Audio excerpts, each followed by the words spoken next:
আসসালামু আলাইকুম রহমতুল্লাহি অবরকাতুহু। সম্মানিত দর্শক, আজকের যে প্রসঙ্গটি নিয়ে আলোচনা করব, এই প্রসঙ্গের সঙ্গে আমাদের শৈশবের একটি বিখ্যাত কবিতা কাঠবিড়ালি, কবি কাজী নজরুল ইসলামের। সেই কাঠবিড়ালি যে কবিতার সারমর্ম, এই সারমর্মের আমি মিল খুঁজে পাচ্ছি। আপনাদের সবারই হয়তো মনে আছে যে কাঠবিড়ালিকে উদ্দেশ্য করে খুকি কি বলছে, কাঠবিড়ালি কাঠবিড়ালি পেয়ারা তুমি খাও, গুড়মুড়ি খাও, ইত্যাদি কথাবার্তা, মানে তার সঙ্গে একটা খাতির করার চেষ্টা করছে। তো খাতির করার চেষ্টা হলো যে কাঠবিড়ালি গাছে উঠে মজা করে পাকা পাকা পেয়ারা খাচ্ছে। তো খুকি যে ছোট শিশু, সে দাঁড়িয়ে দাঁড়িয়ে সেই দৃশ্য দেখছে। তো তার খুব শখ হচ্ছে যে সে সেই পেয়ারা খাবে, কিন্তু গাছে ওঠার সামর্থ্য তো তার নেই, আশেপাশে কেউ তাকে পেরে দিচ্ছে না, কিন্তু সে আশা করছে যে কাঠবিড়ালিটি তাকে একটু পেয়ারা দেবে, একটা পেয়ারা সে সেই খুকিকে দেবে। কিন্তু কাঠবিড়ালি তো সেটা দিচ্ছে না, না দেওয়ার কারণে খুকি একসময় রাগ হয়ে যায়। রাগ হয়ে সে বলে যে তুমি আমাকে যে পেয়ারা দিচ্ছ না, তো এই কারণে তুমি খুব স্বার্থপর, তোমার কুড়োকুষ্টি হবে, তোমার পেটে পিলে হবে, এই আমাকে দেখিয়ে দেখে খাচ্ছ, আমার যে নজর তোমার দিকে যাবে, তো এতে তোমার পেটের অসুখ হবে, ইত্যাদি ইত্যাদি। এবং ছোটকালে আমরা এই কবিতা পড়তাম এবং আজও স্মৃতিতে রোমন্থন করি। এবং একটি শিশু মনের যে চিন্তা চেতনা, তার যে কল্পনা, প্রকৃতির সঙ্গে তার যে সম্পর্ক, এবং প্রকৃতির এবং পারিপার্শ্বিক যে অবস্থা, প্রকৃতির এবং পারিপার্শ্বিক যে অবস্থা, এটি শিশুর মনে, অবোধ শিশুর মনে কী ধরনের যে প্রতিক্রিয়া তৈরি হয়, সেটি নিয়ে আলোচনা করব না। আলোচনা করব যে ঠিক সেই রকমভাবেই এখন বাংলাদেশের সাবেক প্রধানমন্ত্রী শেখ হাসিনার যে কর্মকাণ্ড, সেই কর্মকাণ্ড শেখ হাসিনা বিরোধী যারা রয়েছেন তাদেরকে রীতিমতো পাগল বানিয়ে ফেলেছে। তাদের সারা শরীরে নানা রকম অ্যালার্জি তৈরি করে ফেলেছে। শেখ হাসিনার কর্মকাণ্ড, কথাবার্তা, আচরণ, এগুলো বেসিক্যালি এবং প্র্যাকটিক্যালি শেখ হাসিনার যারা প্রতিপক্ষ রয়েছেন তাদেরকে কতটা ক্ষতি করেছে বা করে চলেছে তা আমি বলতে পারবো না।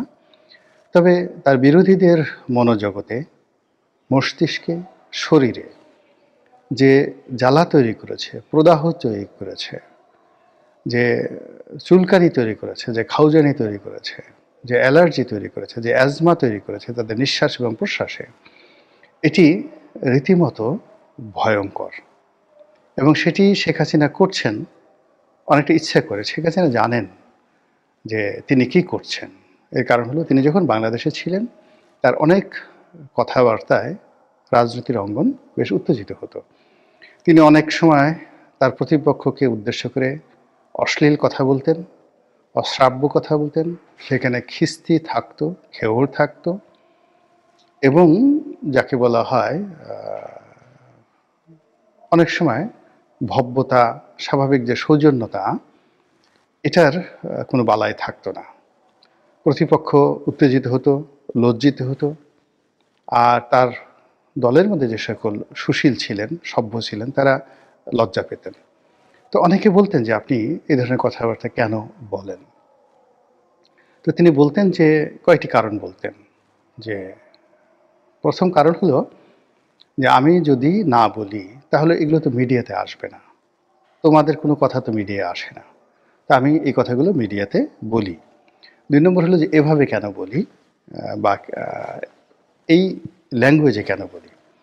এর কারণটা হলো যে আমাদের দেশের যে মানুষ, তারা উপরে উপরে সাধুতা দেখায়, কিন্তু প্রায় সবাই ঝগড়াঝাটি পছন্দ করে, তারা খিস্তি খেয়েও পছন্দ করে, এবং অন্যের যে কি ত্রুটি রয়েছে সেই ত্রুটি সত্য হোক মিথ্যা হোক, এই সংক্রান্ত গীবত, যেটিকে আমরা কুটনামি বলি, সেই কুটনামি তারা কান পেতে পেতে শুনবে। অমুকের সঙ্গে তমুকের কী সম্পর্ক, অমুকে টাকা পেল কীভাবে, রাঙ্গাচূড়া কীভাবে ছাগল চুরি করে, কিংবা ওই যে অমুক বাড়িতে যে একটা প্রবাসী সুন্দরী বউ থাকে, রাতে তার ঘরে কে যায়।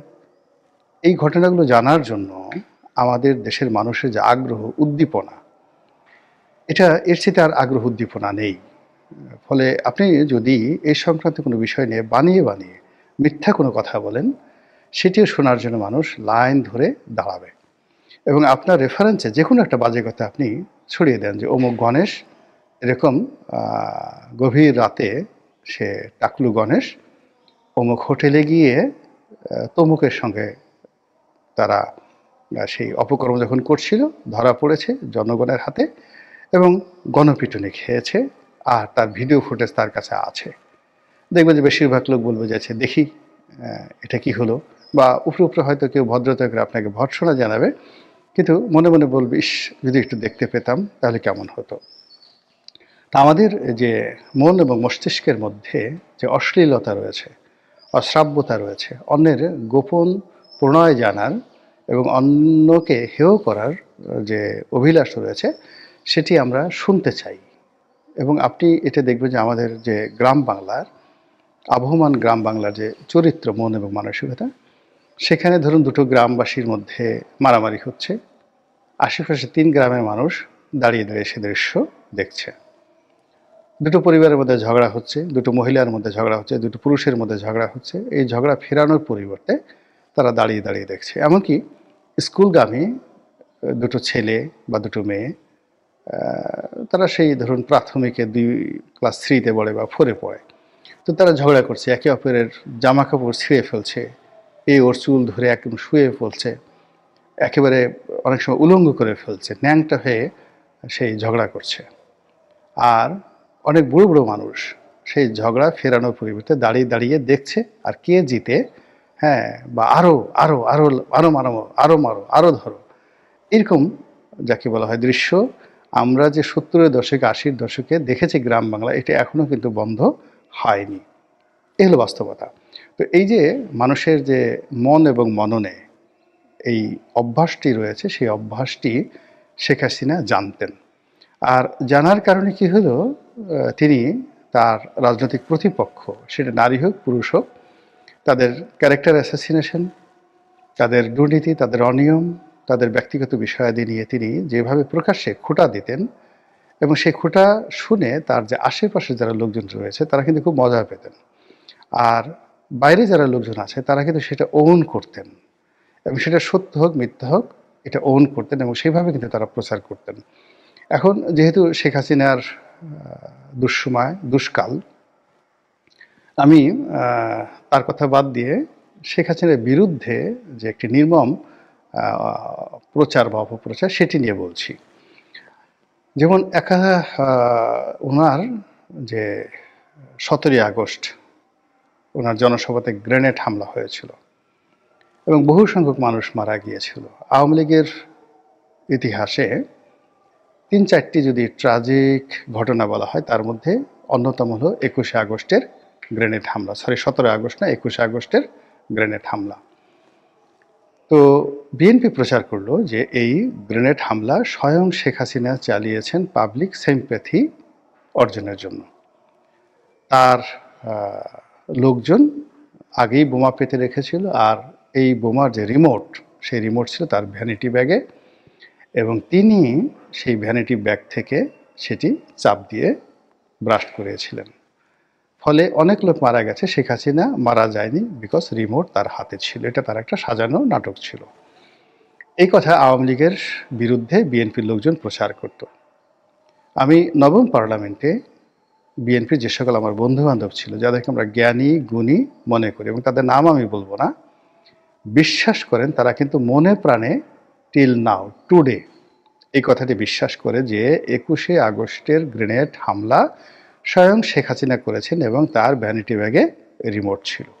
আমার একান্ত আলোচনায় সেই কথাগুলো আমি শুনেছি, এবং তারা একান্ত দৃঢ়তার সাথে বলছে, আরে দোস্ত তুমি কি জানো, শেখ হাসিনাকে তুমি চেনো? তার ভ্যানিটি ব্যাগের মধ্যে এটা ছিল, এবং এটা এবং শেখ হাসিনা নিজেই কাজগুলো করেছে। তো বোঝার চেষ্টা করুন যে অপপ্রচার, মিসইনফরমেশন অ্যান্ড ডিসইনফরমেশন, এটি মানুষের মস্তিষ্ককে কতটা প্রভাবিত করে তার বাস্তব প্রমাণ আমরা এই 21শে আগস্টের গ্রেনেড হামলা দিয়ে আমি নিজে যেটা চাক্ষুষ দেখেছি এটা। এরবারে চিন্তা করুন বসন্তের জাল পড়া। 1974 সালে বাংলাদেশে এতটা দুর্ভিক্ষ ছিল যে উত্তরবঙ্গের একজন অভাবী মহিলা তিনি তার লজ্জা নিবারণ করেছেন জাল পরে, এবং সেই বাসন্তীর জাল পরা ছবি সারা বাংলাদেশ তোলপাড় করেছিল।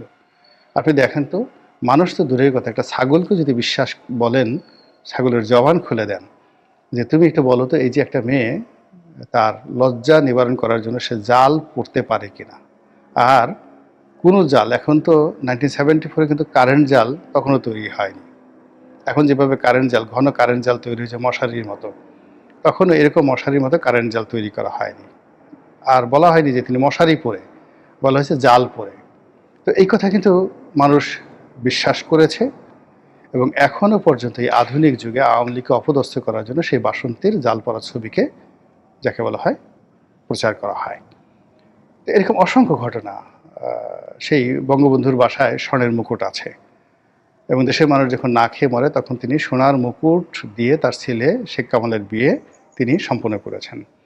শেখ কামাল বাংলাদেশ ব্যাংক ডাকাতি করেছে, আর সেই ডাকাতি করে ফেরার সময়, মানে বোঝার চেষ্টা করুন যে ডাকাতি করতে যাওয়ার সময় নয়, তিনি সদল বলে বাংলাদেশ ব্যাংক ঢুকেছেন, সেখান থেকে সোনা গহনা চুরি করে বাংলাদেশ ব্যাংক ডাকাতি করে ফেরার সময় তিনি আইনশৃঙ্খলা রক্ষাকারী বাহিনীর হাতে তিনি আহত হয়েছেন, তার উপর গুলি ছুঁড়েছে। এই গল্প এখন পর্যন্ত মানুষ বিশ্বাস করে। তিনি মেজর ডালিমের স্ত্রীর শ্লীলতাহানি করেছেন, অর্থাৎ মেজর ডালিমের স্ত্রী খুব সুন্দরী ছিল, তাকে তিনি ঘর থেকে তুলে নিয়ে গেছেন, তারপরে তিনি তাকে ধর্ষণ করেছেন। এই কথা বাংলাদেশের সব মানুষ বিশ্বাস করে। স্বয়ং ডালিম সাক্ষাৎকার দিয়ে তিনি বলেছেন যে এই ঘটনার সঙ্গে শেখ কামালের কোনো জড়িত নেই। শেখ কামালের পরিবার অর্থাৎ বঙ্গবন্ধু সেই মেজর ডালিমের উকিল বাবা ছিলেন, এবং এখানে মূলত যে ঘটনাটা ঘটেছে সেই ঘটনাটার সঙ্গে শেখ কামালের কোনো রকম সম্পৃক্ততা নেই। কিন্তু এত কিছু বলার পরেও ওই যে শেখ কামাল মেজর ডালিমের স্ত্রীকে অপহরণ করেছেন, ধর্ষণ করেছেন, তিনি খুব সুন্দরী ছিলেন ইত্যাদি নানা কথা, এগুলো মানুষ পছন্দ করে। আর পছন্দ করে বলেই এই কথাগুলো গল্প আকারে কিন্তু ছড়িয়ে পড়েছে।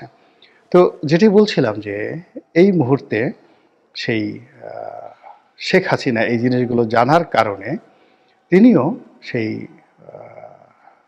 দিল্লিতে বসে প্রতিটি মুহূর্তে এমন কিছু কথা বলছেন, এমন কিছু কাহিনী তৈরি করছেন, এমন কিছু ঘটনা তৈরি করছেন যা কিনা তার প্রতিপক্ষ যারা আছে তাদের সারা শরীরে রীতিমতো আগুন ধরে যাচ্ছে, সারা শরীর কিরবির কিরবির করছে, সারা শরীরে কুরকুরানি শুরু হয়ে গেছে, উত্তেজনা শুরু হয়ে গেছে। এবং যার যে রকম দরকার, যার যে ধরনের কুরকুরানি দরকার, বিএনপির জন্য এক ধরনের কুরকুরানি দরকার, জামাতের জন্য এক ধরনের ফুরফুরানি দরকার, তারপরে ডক্টর মোহাম্মদ ইউনূস এবং এনসিপির জন্য এক ধরনের বুরবুরানি দরকার, মানে কিরবিরানি দরকার। এই পুরো জিনিসটাই তিনি ম্যাটিকুলাসলি দিল্লিতে বসে বলছেন। কখনো হুমকি দিচ্ছেন, কখনো ধামকি দিচ্ছেন, কখনো বিনয়ী হচ্ছেন, কখনো শক্তিমত্তা প্রদর্শন করছেন, কখনো প্রতিশোধ নেওয়ার কথা বলছেন, কখনো ক্ষমা করার কথা বলছেন।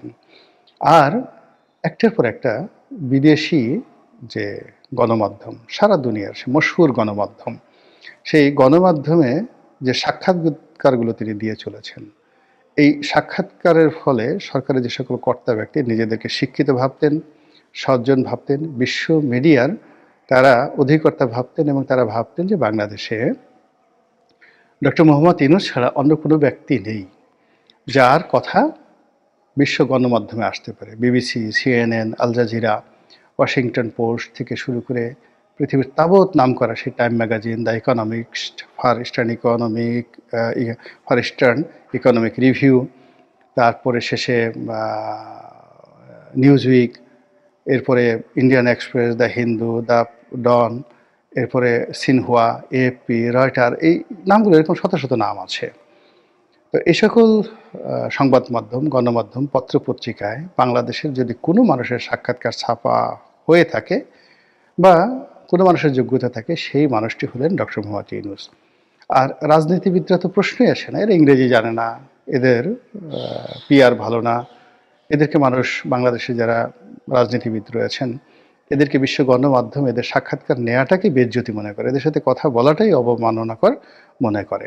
তো এরকম একটা ন্যারেটিভ যখন সেই চলছিল এবং ডক্টর মোহাম্মদ ইউনূসকে সবাই যখন মাথায় করে নাচছিল সে দীর্ঘদিন ধরে, মূলত তার এই আন্তর্জাতিকতার কারণে তাকে সবাই বিশ্ব খেলোয়াড় বলছে, তাকে সবাই বিশ্বের সবচেয়ে শ্রদ্ধেয় ব্যক্তি, সবচেয়ে পরিচিত ব্যক্তি, তার যে নেম এবং ফেম আমেরিকার প্রেসিডেন্টের চেয়ে বেশি, এই যে ন্যারেটিভগুলো মূলত আন্তর্জাতিক গণমাধ্যমে তার সাক্ষাৎকার এবং আন্তর্জাতিক অঙ্গনে তার যে বিচরণ, এইগুলোর উপর ভিত্তি করেই কিন্তু তৈরি করা হয়েছিল। এখন এটি শেখ হাসিনা এমনভাবে কুঠারাঘাত করেছেন যে গত 14 মাসে যেখানে ডক্টর মোহাম্মদ ইউনূসের সাক্ষাৎকার ছাপা হয়েছে হাতে গোনা কয়েকটি পত্রপত্রিকায়, এবং সেটি যথেষ্ট বিতর্কের তৈরি করেছে, এটি একটাও ডক্টর মোহাম্মদ ইউনূসের পক্ষে যায়নি। তো সেখানে শেখ হাসিনার সাক্ষাৎকার অলমোস্ট এভরিডে, এই গত 15 দিন ধরে বা 1 মাস ধরে অলমোস্ট এভরিডে তার মন্ত্রীদের, সাবেক মন্ত্রীদের, তার সন্তানের সাক্ষাৎকার যেভাবে আন্তর্জাতিক গণমাধ্যমে ছাপা হচ্ছে, যেভাবে আন্তর্জাতিক গণমাধ্যম শেখ হাসিনাকে নিয়ে, তার পরিবারকে নিয়ে, আওয়ামী লীগকে নিয়ে উৎসাহ উদ্দীপনা দেখাচ্ছে, যেভাবে বাংলাদেশের রাজনীতি, ক্ষমতার পট পরিবর্তন, ডক্টর মোহাম্মদ ইউনূসের কর্মকাণ্ড এবং শেখ হাসিনার কর্মকাণ্ড আন্তর্জাতিক গণমাধ্যমে যেভাবে আসছে, আমরা নিকট অতীতে গত কোনো দিন কখনো এরকম বাংলাদেশের মতো একটা তৃতীয় বিশ্বের দেশের রাজনীতি, পলিটিক্স নিয়ে পৃথিবীর কোনো গণমাধ্যমকে এইভাবে সামনের সারিতে এগিয়ে এসে স্ব-উদ্যোগী প্রচার চালাতে দেখিনি। এখন এই কাজটি শেখ হাসিনা কেন করছেন, কিভাবে করছেন, কার দ্বারা করছেন, কার মাধ্যমে করছেন, সেটা দ্বিতীয় প্রশ্ন। প্রথম প্রশ্ন হলো যে তিনি এই কাজটি করে চলেছেন অত্যন্ত সফলভাবে, আর এই কর্মকাণ্ডের ফলে তার যারা প্রতিপক্ষ তারা রীতিমতো লেতাইয়া গেছে, আঞ্চলিক ভাষায় বললাম, রীতিমতো শুয়ে পড়েছে। আপনি যাকে বলা হয় একটি মৃত ঘাস, সে একেবারে বিকালবেলা দেখবে যে সে মরে যাবে, কিন্তু রাতের কুয়াশা পড়ার পর সে একটু হালকা জেগে উঠল, আবার সকালবেলা যখন সূর্যের আলো আসলো সে যেভাবে আবার মাটির সঙ্গে মিশে যায়, এটাকে আমরা আঞ্চলিক ভাষায় বলি লেতাইয়া গেছে। লেতাইয়া গেছে, গয়াকারে গ্যা, ছয়কারে ছে। তো এটা হলো নুয়ে পড়েছে। তদ্রূপ এই যে শেখ হাসিনার যে কর্মকাণ্ড, সেই কর্মকাণ্ড দেখে আন্তর্জাতিক গণমাধ্যমে তার কর্মকাণ্ড দেখে তার যারা প্রতিপক্ষ তারা রীতিমতো লেতাইয়া গেছে। এখন সেই লেতাইয়া যে গেছে, সেখান থেকে তারা আবার কখন উঠে দাঁড়ায়, কখন নতুন ইতিহাস তৈরি করে এবং তাদের কর্মকাণ্ড দ্বারা আবার বুমেরাং মানে শেখ হাসিনাকে লেতাইয়া দিতে পারে, সেটি এখন দেখার বিষয়। ডেনমার্কের হাতে চট্টগ্রাম বন্দর তুলে দেওয়া হচ্ছে, বা চট্টগ্রাম বন্দরের একটি টার্মিনাল যা নতুন করে নির্মিত হবে এবং সেটি ডেনমার্কের একটি বিশ্ববিখ্যাত কোম্পানি নির্মাণ করবে এবং পরিচালনা করবে, এই সংক্রান্ত একটি খবর চাউর হয়েছে। আপনারা জানেন যে ডেনমার্ক এমন একটি দেশ যেই দেশের কাহিনী নিয়ে হ্যামলেট রচিত হয়েছে। উইলিয়াম শেক্সপিয়ার তার যে সেই বিখ্যাত নাটক হ্যামলেট, তো সেই হ্যামলেটে ডেনমার্কের যুবরাজকে কেন্দ্র করে যে নাটক রচনা করেছেন, এবং বাংলাদেশে সেই ডেনমার্ক এবং সেই হ্যামলেট আবার নতুন করে এসেছে।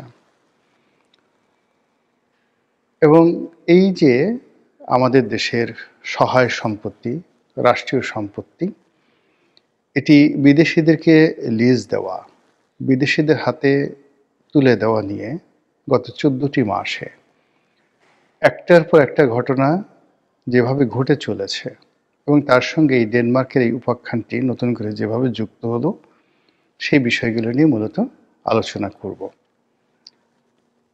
চট্টগ্রাম বন্দরের যে বর্তমান অবকাঠামো, সেই অবকাঠামোর মধ্যে সবচেয়ে যে সুন্দর অবকাঠামোটি রয়েছে এই মুহূর্তে সরকারের হাতে, সেই অবকাঠামোটি পরিচালনার জন্য আমেরিকার মালিকানাধীন একটি কোম্পানি ডিপি ওয়ার্ল্ড।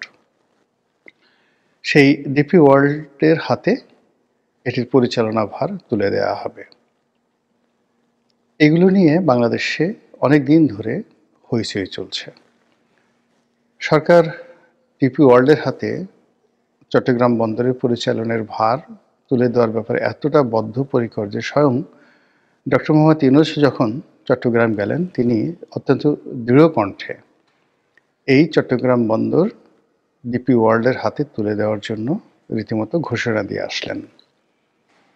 এরপরে বিদ্যুতের গতিতে সেই প্রকল্প এগিয়ে চলেছে।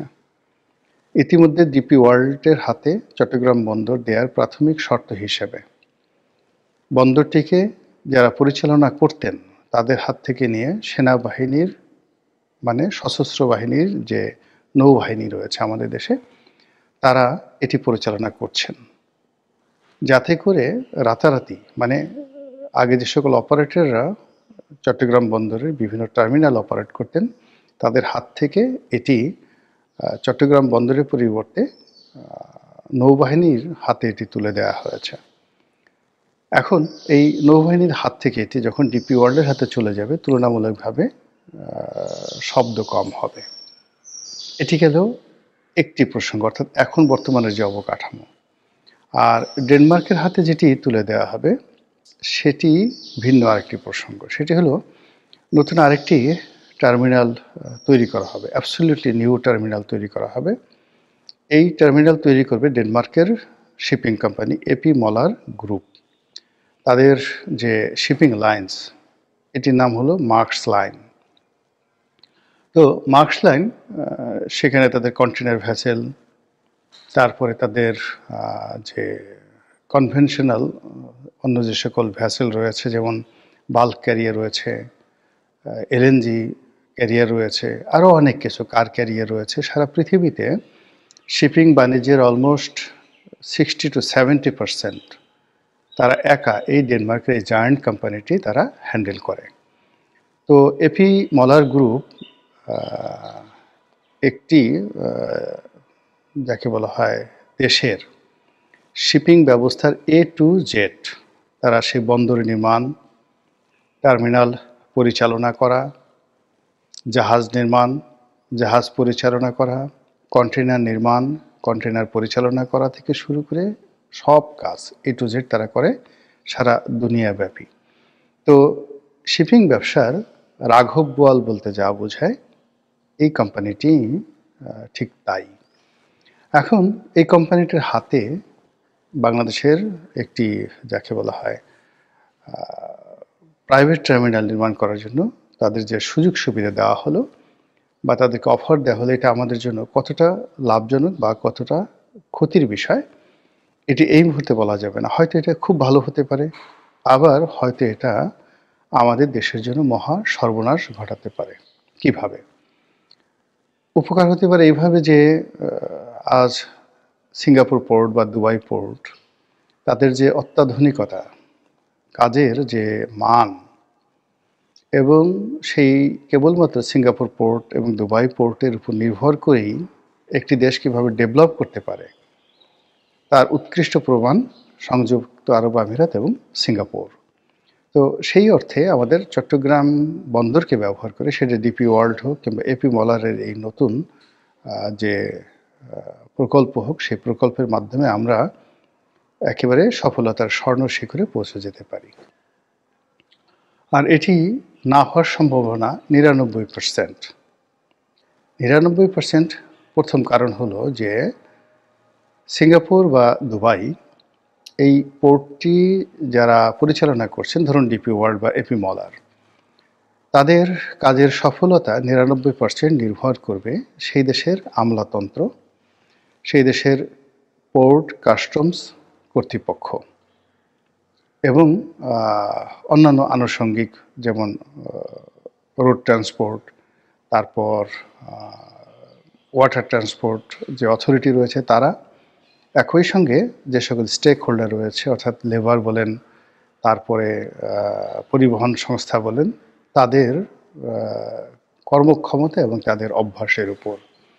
তো তো আমাদের দেশের বন্দরগুলোতে যা হয়, এখানে যে সকল সিন্ডিকেট কাজ করছে, ঘুষ দুর্নীতি কাজ করছে, পোর্ট এবং কাস্টমস যেখানে রীতিমতো যাকে বলা হয় একটা, যাকে বলে আজরাইলের সাথে একটা জঘন্য, আজরাইলকে জঘন্য বলবো না, ঠিক ওরকম হবে না, নির্মম ও নিষ্ঠুর বলা হবে না, আজরাইলের সঙ্গে তুলনা করা যাবে না। এখানে ধরুন পৃথিবীতে যত নিষ্ঠুরতম যাকে বলা হয় প্রাণী রয়েছে, সেই প্রাণী মানুষকে হত্যা করার জন্য যে ধরনের নিষ্ঠুরতা অবলম্বন করে আমাদের দেশের কাস্টমস, আমাদের দেশের বন্দর কর্তৃপক্ষ এবং আমাদের দেশের বন্দরের যে আন্ডারওয়ার্ল্ড সিন্ডিকেট, চোরা কারবারি সিন্ডিকেট থেকে শুরু করে পরিবহন সিন্ডিকেট, তারা ঠিক সেম কাজটি করে থাকে।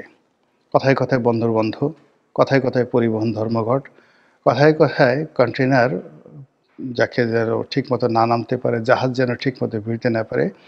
এই কাজগুলো করার ফলে সারা পৃথিবীর মধ্যে যে সকল ব্যর্থ বন্দর রয়েছে, সেই ব্যর্থতার দিক থেকে শীর্ষস্থানীয় বন্দর হলো চট্টগ্রাম বন্দর। অথচ প্রাকৃতিক দিক থেকে এই বন্দরের সঙ্গে তুলনীয় উপযোগিতা, মানে কর্ণফুলী নদীর তীরে চট্টগ্রাম বন্দরের যে প্রাকৃতিক গুরুত্ব, এইটার সঙ্গে পৃথিবীর খুব কম বন্দরের এরকম তুলনা করা যেতে পারে। তো সেই বন্দরে ডিপি ওয়ার্ল্ড আসলো বা এপি মলার আসলো। প্রথমত তারা যে চুক্তিতে এসেছে, সেই চুক্তিতে আমাদের এখন বর্তমান যে ট্যারিফ রয়েছে, বর্তমান যে হার রয়েছে, সেই হারে যারা আমদানিকারক রপ্তানিকারক তাদের কতটা লাভ হবে, অর্থাৎ বর্তমান হারের চেয়ে যে শুল্ক আদায় করা হবে আগামীতে, সেটা কমবে কিনা। যতটুকু পর্যন্ত জানতে পেরেছি কোনো অবস্থাতেই কমবে না, বরং অনেকাংশে বেড়ে যাবে। এবং সেই বাড়াটা নিয়ে যেন কোনো বিদ্রোহ না হয়, এজন্য অতি সম্প্রতি চট্টগ্রাম বন্দরের প্রায় সব মাশুল কয়েক গুণ বাড়িয়ে দেওয়া হয়েছে। এবং সেটি নিয়ে যখন আন্দোলন তুঙ্গে, সেই আন্দোলনের মুখে এই বর্তমান যেহেতু একটা নির্বাচনী একটা যাকে বলা হয় হ্যাফাজার্ড অবস্থা যাচ্ছে, তো এই ক্ষেত্রে এটা আরও সরকার কয়েকদিনের জন্য স্থগিত রেখেছে। এই গেল এক। ২ নম্বর হলো যে এই ধরনের প্রতিষ্ঠান আমাদের দেশের মতো জায়গাতে ডাইরেক্ট এফডিআই অর্থাৎ ডাইরেক্ট ফরেন ইনভেস্টমেন্ট না হয়ে এখানে কতগুলো ক্লোজ তারা লাগিয়ে দেয় যে তারা যে ইনভেস্টমেন্টগুলো করছে, সেই ইনভেস্টমেন্ট করার ক্ষেত্রে টাকার প্রয়োজন হলে তারা স্থানীয় সরকার থেকে লোন নিতে পারবে, ব্যাংক বিমা থেকে ঋণ সংগ্রহ করতে পারবে, এমনকি পাবলিক শেয়ারের থেকে তারা টাকা নিতে পারবে। তো তাহলে তো এটা আসলে 100% এফডিআই হবে না। এখানে যে বিনিয়োগের কথা বলতে হচ্ছে, সেই বিনিয়োগের মধ্যে একটা শুভঙ্করের ফাঁকি থেকে যায়, যেটা আমরা অতীতে অনেক বিদেশি কোম্পানির ক্ষেত্রে দেখেছি। তো এই বিষয়টি আমরা জানি না। আর থার্ড, যেটি সবচেয়ে একেবারে আত্মহত্যার মতো, সেটি হলো এদের সমস্ত ইনভেস্টমেন্ট থেকে শুরু করে সব কিছুর মূলে আমাদের রাষ্ট্রের পক্ষ থেকে গ্যারান্টি লাগবে। তো তারা তাদের মতো করে ইনভেস্টমেন্ট করবে এবং আমরা সেটা হিসাব জানবো না। হয়তো ইনভেস্টমেন্ট করবে ১০০ টাকা, বলবে আমরা ১,০০০ টাকা ইনভেস্টমেন্ট করেছি। আর সেই ১,০০০ টাকা পান থেকে চুন খসলে সঙ্গে সঙ্গে তারা সেটা গ্যারান্টি ক্লোজ হিসেবে সরকারের টুটি চেপে ধরবে যে আমাদের এই টাকা ফেরত দাও, আদারওয়াইজ আমরা এখান থেকে চলে যাব, আর যদি তোমরা না দাও তাহলে আমরা আন্তর্জাতিক আদালতে মামলা করব।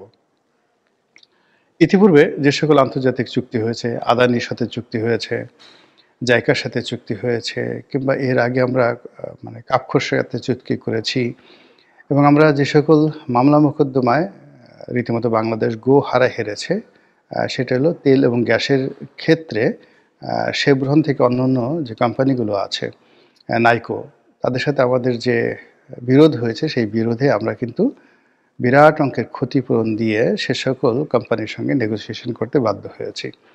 তো সেই ক্ষেত্রে এপি মলার বা ডিপি ওয়ার্ল্ডের সাথে আমাদের যে এই মুহূর্তে যে লেনাদেনা, তার একটা মানে অন্যতম ক্লোজ থাকবে গ্যারান্টি ক্লোজ। তো সব মিলিয়ে মনে হচ্ছে যে এই দেশটিকে আমরা কি অন্যের হাতে তুলে দিচ্ছি, কিংবা সেই ইস্ট ইন্ডিয়া কোম্পানির মতো আমরা নতুনভাবে প্রতারিত হতে যাচ্ছি, কিংবা পুরো দেশকে কি আমরা তাদের কাছে ইজারা দিতে যাচ্ছি। এর কারণ হলো এই যে ডেনমার্ক বলেন, সুইডেন বলেন, নরওয়ে বলেন, ফিনল্যান্ড বলেন, গ্রামীণ ফোন বলেন, টেলিনর বলেন, এই দেশগুলো, আমি এই দেশে বহুবার গিয়েছি, মানে আপনি বিশ্বাস করতে পারবেন না তারা কমার্শিয়ালি কতটা সচেতন। এবং তাদের অতীত ইতিহাস কত খারাপ। একটা সময় আমাদের এই উপকূলে, এই বাংলাদেশে ডেনমার্কের লোক বেশি না, এই যখন আলীবর্দী খানের জমানা ছিল, যখন বলা হতো যে বর্গী এলো দেশে, তো এই বর্গীদের সাথে পর্তুগিজদের সাথে পাল্লা দিয়ে আমাদের এই উপকূলে বিস্তীর্ণ এলাকায় ডেনমার্কের যে জাহাজগুলো ডাকাতি করত, শুধুমাত্র ডাকাতি করার জন্য এবং আমাদের দেশ থেকে লোকজন ধরে নিয়ে দাস হিসেবে বিক্রি করার জন্য এরকম হাজার হাজার ডেনমার্কের জলদস্যু আমাদের উপকূলে ঘুরে বেড়াতো। তো কাজেই এদের যে রক্ত, সেই রক্তের ধারাবাহিকতায় অন্যকে শোষণ করা, অন্যের ধনসম্পদ লুণ্ঠন করা হলো এদের মূল কাজ। আর বাকি আমরা যে আধুনিকতা দেখি তাদের মধ্যে, মানবতা দেখি, বা যে সকল নোবেল পুরস্কারের নামে যে সকল কর্মকাণ্ড তাদেরকে দেখি স্ক্যান্ডিনেভিয়ান কান্ট্রিগুলোর মধ্যে, তা মূলত সারা পৃথিবীকে প্রতারিত করার একটা নতুন হাতিয়ার। জানি না আমাদের মাতৃভূমির কপালে কি আছে, কিন্তু পরিস্থিতি যেভাবে এগোচ্ছে তাতে করে স্বস্তি পাচ্ছি না। 2025 সনের নভেম্বর মাসের 13 তারিখে, যেদিন বাংলাদেশে লকডাউন ডাকা হয়েছিল আওয়ামী লীগের পক্ষ থেকে, সেদিন বঙ্গবন্ধুর বাসভবন 32 নম্বর, সেখানে এক ঐতিহাসিক ঘটনা ঘটল। ঐতিহাসিক ঘটনা বললাম এই কারণে যে এরকম একটা ঘটনা সেদিন সেখানে ঘটতে পারে এরকম চিন্তাই মানুষের মধ্যে আসেনি। আগে ঘটনা সম্পর্কে বলে নিই। সেটি হলো যে 32 নম্বরে সেদিন বিক্ষুব্ধ জনতা সেখানে টহলরত ছিলেন।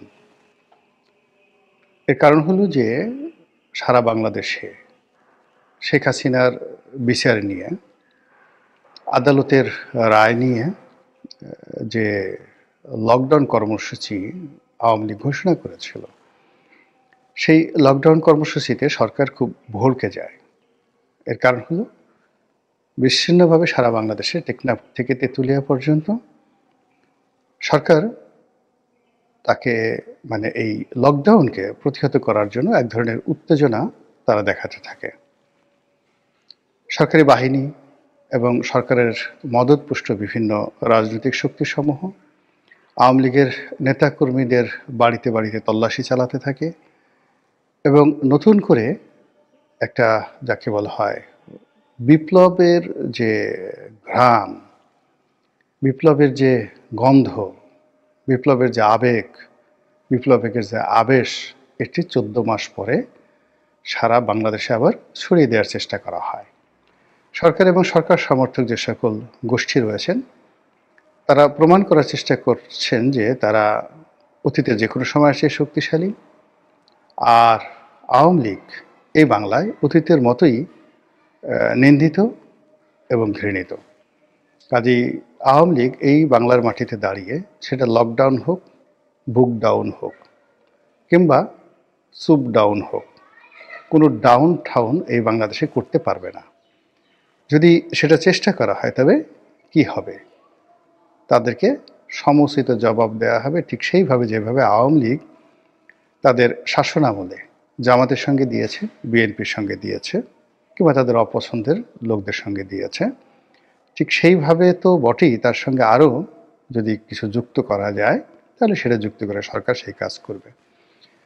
ফলে 13 তারিখের 3-4 দিন আগ থেকে, অর্থাৎ নভেম্বর মাসের 13 তারিখের 3-4 দিন আগের থেকেই সারা বাংলাদেশে রীতিমতো হই হুল্লোড়, ধরো মারো খাও পালাও ছুটো ইত্যাদি চলতে থাকলো।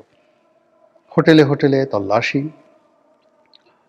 কে এখানে আছে, কে এই হোটেলে খাচ্ছে, কে রাস্তায় ঘুরছে, কোন গাড়িতে কি আছে, মোটরসাইকেলে কি আছে, ব্যাপক তল্লাশি শুরু করে এমন একটা তাণ্ডব শুরু হয়ে গেল, মানুষজন বুঝলো যে সত্যিকার অর্থেই বাংলাদেশে একটি লকডাউন হতে যাচ্ছে।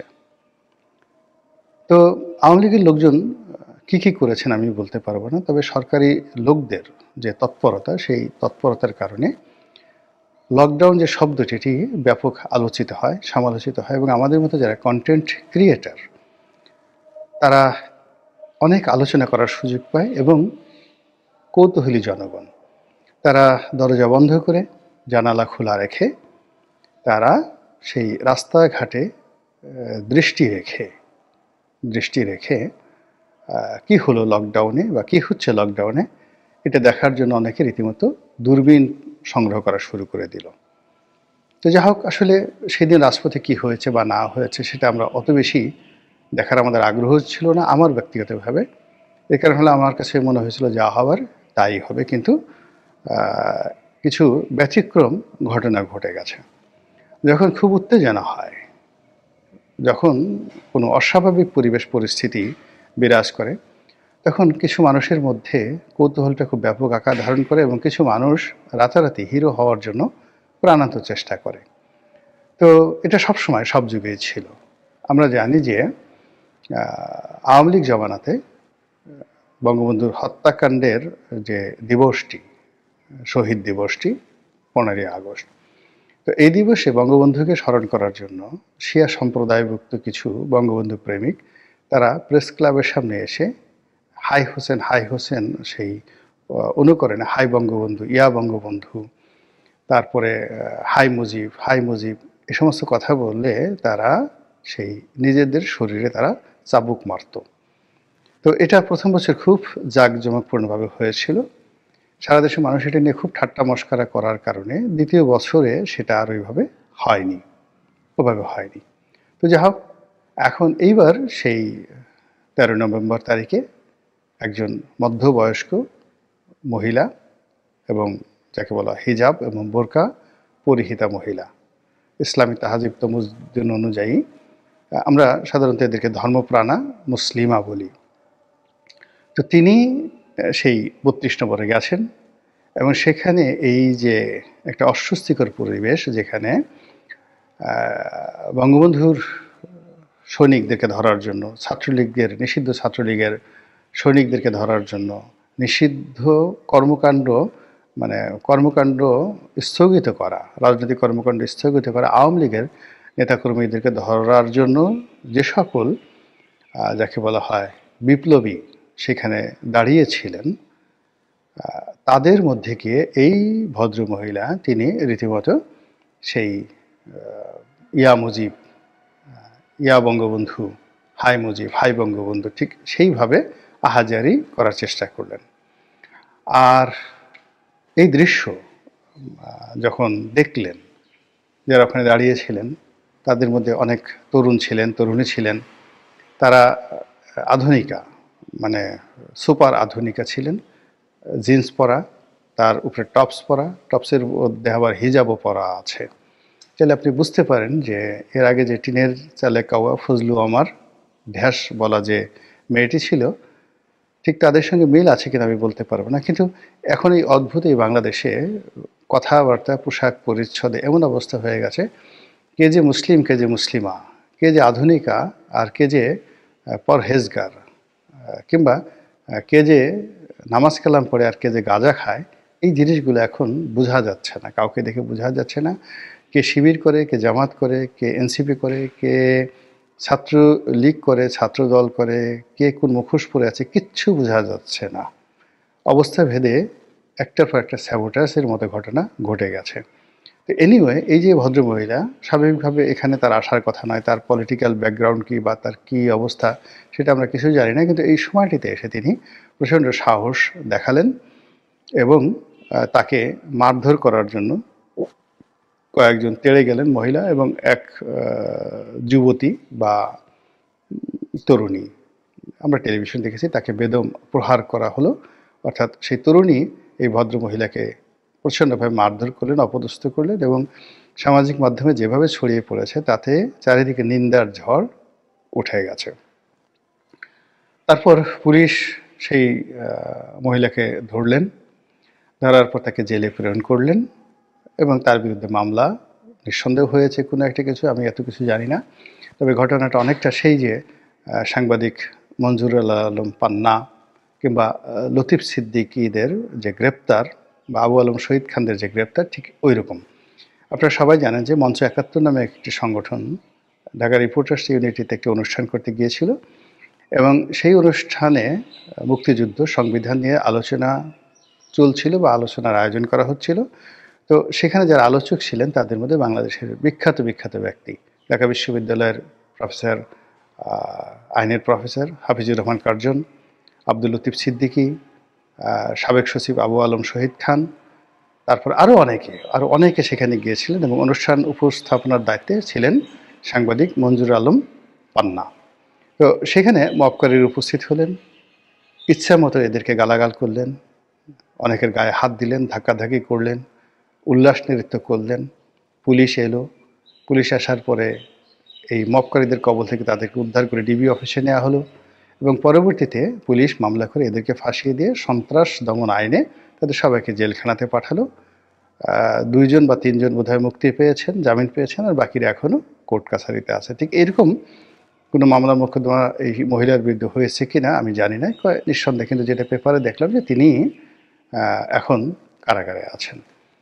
আর অন্যদিকে একজন যুবক, 12 বা 13 বছরের যুবক, তাকেও সেখানে দেখা গেল এবং সেই যুবক রীতিমতো ভাইরাল হয়ে পড়েছেন। তিনি বঙ্গবন্ধুর প্রেমিক, বঙ্গবন্ধুকে ভালোবাসেন, আর সেই ভালোবাসার অর্ঘ্য জানানোর জন্যে তিনি সেই 32 নম্বরে গিয়েছিলেন। তার কাছে অর্থাৎ তার ব্যাগের মধ্যে বঙ্গবন্ধু সংক্রান্ত কয়েকটি বই ছিল এবং তার স্মৃতিকে জাগরুক করার জন্য আবেগের বশবর্তী হয়ে বঙ্গবন্ধু ভবন 32 নম্বর যে ভেঙে গেছে সেই ভবনের একটি খণ্ডিত টুকরা ইট তার কাছে পাওয়া গিয়েছে। এই ছেলেটিকে গ্রেপ্তার করা হয়েছে। পরবর্তীতে আবার এই ছেলের মায়ের জিম্মায় তাকে ছেড়ে দেওয়া হয়েছে। এখন সেই ছেলেটিও সারা বাংলাদেশে মানে মোস্ট ব্র্যান্ডেড সেলিব্রিটি। বিশেষ করে আওয়ামী লীগের যারা লোকজন আছে তারা এই ছেলেটিকে মাথায় করে নাচছে। তাদের বক্তব্য হলো যে কারো যদি সুপুত্র হয়, সুসন্তান হয়, তাহলে এরকমই হওয়া উচিত। এত অল্প বয়সে সেই আওয়ামী লীগের নেতাকর্মীরা যেখানে গত 15 বছর ধরে তেল ঝুল খেয়ে তারা পিঠ বাঁচানোর জন্য পালিয়ে বেড়াচ্ছে, সেখানে নতুন প্রজন্মের এক কিশোর, এটা তরুণও বলা যাবে না, কিশোর 12-13 বছরের কিশোর, সে বঙ্গবন্ধুর প্রেমে উদ্বুদ্ধ হয়ে রীতিমতো অগ্নিতে ঝাঁপ দেওয়ার সাহস নিয়ে তিনি 32 নম্বরে গিয়ে যে কাণ্ড করলেন, হায় হায়, এর বীরত্ব তো জুলিয়াস সিজার কিংবা নেপোলিয়ান বোনাপার্টের বীরত্বকে হারিয়ে যায়। বঙ্গবন্ধুর প্রেমিক যদি হতে হয় তা আসলে এই যুবক নয়, এই কিশোরের মতো এইভাবেই আসলে তাদের হওয়া উচিত। এইভাবে পুরো মানে যাকে বলা হয় মিডিয়া জগৎ, বিশেষ করে সোশ্যাল মিডিয়াতে এখন এই যুবককে কেন্দ্র করে যে ট্রেন্ডিং চলছে, তাতে করে আগামীতে এরকম শত শত যুবক, শত শত কিশোর, শত শত বালক যদি সেই 32 নম্বরের সামনে গিয়ে আত্মাহুতি দেয়, এতে আমি অবাক হব না। আপনারা জানেন যে ক্ষুদিরামের বয়সও কিন্তু এরকম ছিল এবং তিনি হঠাৎ করে যে কাজটি করে বসলেন সেই কিশোর বয়সের তার যে কৌতূহলের কারণে, সেই কৌতূহলে উদ্বুদ্ধ হয়ে আজও পর্যন্ত সমস্ত কিশোর কিশোরীর যে স্বপ্ন, সেই স্বপ্ন থাকে একজন ক্ষুদিরাম হওয়ার জন্যে। তো এই যে কিশোর বয়স মানুষ ঝুঁকি নেয়, প্রচণ্ড কৌতূহল থাকে, জীবন সম্পর্কে এত হিসাবপত্র তারা করে না। তো সেই ক্ষেত্রে এই যে সেই তরুণের মধ্যে যে উন্মাদনা আমাদের কিশোর সমাজ দেখলো, আর সেই তরুণকে এখন যেভাবে সেলিব্রিটি বানিয়ে ফেলা হয়েছে, তাতে করে এই সরকার যদি মাশাআল্লাহ আরও কিছুদিন ক্ষমতায় থাকে আর এই ছেলেকে নিয়ে, কিশোরকে নিয়ে যে প্রচার করা হচ্ছে, সেই প্রচার যদি চলতে থাকে, আগামী দিনে এই সরকারের ভাগ্যে যে কি দুর্ভোগ এবং দুর্দশা আছে তা তারা কল্পনাও করতে পারছে না। এখন প্রশ্ন হলো যে এই ঘটনাগুলো কেন ঘটেছে আর এই ঘটনাগুলো আগামীতে বন্ধ করা সম্ভব কিনা। আমি দুটো বিষয় নিয়ে কথা বলে আজকের এই ভিডিওটি শেষ করব। প্রথমত হলো যে শেখ হাসিনা তার শাসন আমলে গত 15টি বছরে যে কাজটি করেছে সেটি হলো বঙ্গবন্ধু, শেখ পরিবার এবং মুক্তিযুদ্ধ, এই তিনটি শব্দকে এদেশের একেবারে প্রাথমিক বিদ্যালয়, মাদ্রাসা, মানে যেখানে বই আছে, যেখানে পুস্তক আছে, যেখানে পরীক্ষা আছে, সেখানে এতটা সুনিপুণভাবে, সুকৌশলভাবে যাকে বলা হয় এখানে ঢুকিয়ে দেওয়া হয়েছে, যার ফলে আমাদের দেশে সে 2009 সনে যারা স্কুলে ভর্তি হয়েছে আর 2024 সনে যারা বিশ্ববিদ্যালয় থেকে বের হয়েছে, একেবারে খুব বেশি শিবির বা অন্য কোনো সংগঠনের মগজ ধুলায় না হলে সবাই, প্রায় সবাই, এমনকি জামাত শিবিরের ছেলেমেয়ে, বিএনপির ছেলেমেয়ে আর আওয়ামী লীগের ছেলেমেয়ে তো আছেই, তারা সবাই শেখ হাসিনা, বঙ্গবন্ধু, আওয়ামী লীগ, মুক্তিযুদ্ধ সম্পর্কে একটা আবেগ ধারণ করে এবং সেই আবেগটা এত বেশি, এত প্রবল, যেটা সত্যিকার অর্থে এই যে ১৩ বছর বয়সী যে ছেলেটির প্রসঙ্গ নিয়ে আলোচনা করলাম, এই ছেলেটি যে আচরণ করেছে সেই আচরণ তার একটি বিচ্ছিন্ন উদাহরণ মাত্র। বাস্তবে ছেলে মেয়েদের মধ্যে, অর্থাৎ এই ১২-১৩ বছর বয়সী ছেলে মেয়েদের মধ্যে যে বিষয়গুলো বললাম, অর্থাৎ শেখ হাসিনার সম্পর্কে, বঙ্গবন্ধুর সম্পর্কে, মুক্তিযুদ্ধ সম্পর্কে কি আবেগ কাজ করে তার একটা উদাহরণ দেই। আমি যাকে বলা হয় ২০১৮ সালে বিএনপিতে যোগদান করলাম। তো বিএনপিতে যোগদান করে ইলেকশন করতে গেলাম এবং তখন আমি আমার মামার শ্বশুরের বাড়িতে দিন ১৫ ছিলাম। তো আমার মামার শ্বশুর একেবারে প্রচণ্ড আওয়ামী লীগ বিরোধী। তিনি ৪ বার বিএনপির মনোনয়নে নির্বাচন করেছেন পটুয়াখালী, গলাচিপা এবং দশপিন অঞ্চল থেকে। ওই জেলার সবচেয়ে ধনী ব্যক্তি এবং যাকে বলা হয় পাওয়ারফুল ধনী ব্যক্তি এবং একই সঙ্গে পাওয়ারফুল এবং খুব কট্টরপন্থী বিএনপি ছিলেন এবং বিএনপি করতে করতে তিনি মারা গেছেন।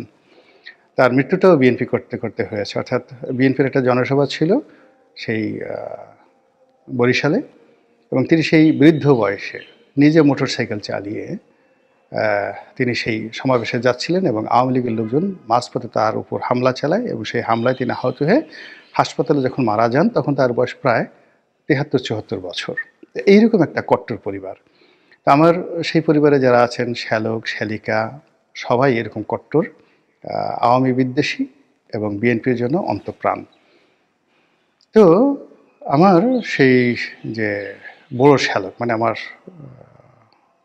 শ্বশুরের বড় ছেলে, তার নাম হলো শিপলু খান, এখন সেই মনোনয়ন চাচ্ছেন গলাচিপা দশমিনা থেকে বিএনপির। তার ছোট মেয়ে, তো তার ছোট মেয়ে তখন 7 বা 6 পড়ে। তো ওর সঙ্গে আমার একটা দারুণ ভাব হয়ে গেল। সারাক্ষণ এসে ফুপা ফুপা আমার সঙ্গে আলাপ আলোচনা করে, কথাবার্তা বলে। তো আমি একদিন ওকে জিজ্ঞেস করলাম, মা তুমি ভবিষ্যতে কি হতে চাও? তো তিনি বললেন আমি শেখ হাসিনা হতে চাই। সে মেয়েটা বললো আমি শেখ হাসিনা হতে চাই। তা আমি খুব আশ্চর্য হয়ে গেলাম যে কেন? তো বললো যে আসলে আমি এই কারণে, এবং মুখস্থ বলে গেল শেখ হাসিনার সম্পর্কে। অর্থাৎ তখন আমি জানলাম তুমি এগুলো জানলে কি করে? বলে আমরা তো এগুলো বই থেকে পড়েছি এবং বই থেকে পড়ার পরে আমরা জেনেছি এবং আসলে একটা নারীর বা মেয়ের যদি জীবনে বড় হতে হয়, সফল হতে হয়, তাকে শেখ হাসিনা হতে হবে। তো আমি তাকে বঙ্গবন্ধুর সম্পর্কে জিজ্ঞাসা করলাম। তার সেই ক্লাস 7 পড়ে একটা মেয়ে, তার যে অভিব্যক্তি বঙ্গবন্ধুর সম্পর্কে, আমি মানে এতটা আশ্চর্য হয়ে গেলাম যে আওয়ামী লীগের যারা লোকজন তারা কি করছে, তারা এই বিএনপির ঘরের মধ্যে কিভাবে শেখ হাসিনা এবং বঙ্গবন্ধুকে ঢুকিয়ে দিয়েছে। এটা ২০১৮ সনে আমি যেভাবে দেখেছিলাম, ওটি এখন যারা রাষ্ট্র পরিচালনা করছে তারা বেশিরভাগ লোক এই জিনিসটা আন্দাজই করতে পারেনি, এই ঘটনাটা কিভাবে ঘটে গেছে এবং কতটা সর্বনাশ হয়েছে আওয়ামী বিরোধীদের। তো এইভাবে যে এই যে যত বেশি তাপ হবে, চাপ হবে, প্রয়োগ হবে, আওয়ামী বিরোধী যে ন্যারেটিভগুলো তৈরি হবে, ততই বেশি এই যে কোমলমতি যারা স্কুল কলেজে পড়ুয়া ছেলে মেয়ে আছেন, তারা তাদের সঙ্গে আবার যে জেনারেশনটি তৈরি হয়েছে ২০০৯ থেকে একেবারে ২০২৫ সন অবধি, তারা যে যেখানেই থাকুন না কেন, যে অবস্থায় থাকুন না কেন, তারা যদি দৌড়ে টুঙ্গিপাড়া চলে যায়, তারা যদি দৌড়ে সেই ৩২ নম্বরে চলে যায় এবং সেখানে গিয়া হাই মুজিব হাই মুজিব বলে চিৎকার করে এবং বঙ্গবন্ধুর সেই বাড়ির ইট পাথর নিয়ে তারা আহাজারি করে, তাহলে আর সবাই আশ্চর্য হলো, আমি কিন্তু আশ্চর্য হব না। কাজে যে বীজ আওয়ামী লীগ বপন করেছে, সেই বীজকে যদি আপনি যাকে বলে অকার্যকর করতে চান এবং তার থেকে উৎপাদিত যে বৃক্ষ, যে ফল, যে মূল, যে লতাগুল্ম, এগুলোর কার্যকারিতা আপনি বিনাশ করতে চান, তাহলে এই দমন পীড়ন দিয়ে এগুলো হবে না। এখানে বহু বছর তারা যে পরিশ্রমটি করেছেন 15 বছর ধরে, আপনাকেও অ্যাটলিস্ট 15 বছর এইভাবে পরিশ্রম করে নতুন একটি ন্যারেটিভ তৈরি করতে হবে, যে ন্যারেটিভ মুক্তিযুদ্ধের চেয়ে সুন্দর, শেখ হাসিনার চেয়ে সাবলীল আর বঙ্গবন্ধুর চেয়েও শক্তিশালী। মহান আল্লাহ আমাদের সবাইকে হেদায়েত দান করুন এবং হেফাজত করুন। আসসালামু আলাইকুম ওয়া রাহমাতুল্লাহি ওয়া বারাকাতুহু।